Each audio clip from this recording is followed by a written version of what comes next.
ابو ولا لا يريد قراعه كسفر انيغا ما يسكدف او كالي ويلا بدشميا البابكا كور او خيرتay ويلا دي دش بنانك ما soo bixisado يا اخي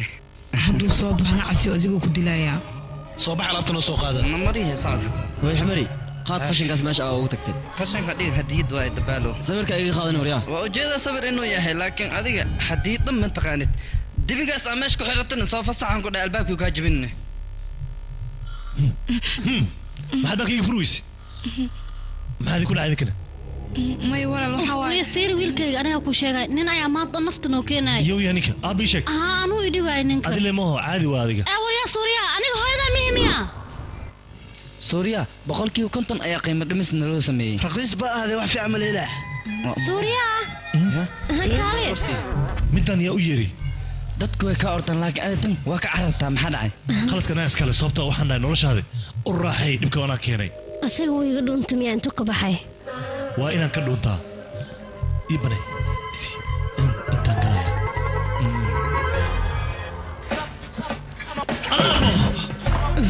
ya abo waa looking for kaal adiga maanta maxaa waxa meelna igama baxsanaysid banaanka rabano banaanka banaanka maxaa ka doonaysaane maxaa wasan fiiri anigu wiil aan ku baryaa maanta aniga meelna igama baxsanaysid sidaan kula ahaa aniga jooji afkana ka bixi gacanta kala soo saar sidaan kula ahay maxaad dareemaysaa suuriya kaal adiga ya saqajaamad waa ku jeclahay aniga gabar yaa isku xishow aniga gabar kale ayaan jeclahay midaas ogsanow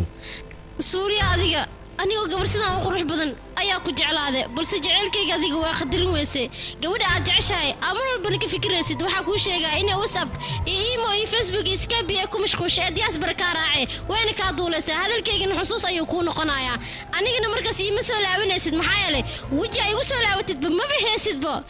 adiga waa ku nacay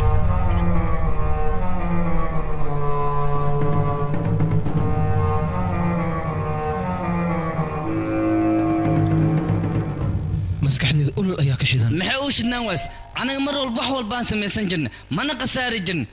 ninkan warkiisa maqashay mar walbana hadda qasaaraan ku sugannahay suuriya markaa la saaxiibtay adiga dhan daciif ayaa noqotay aniga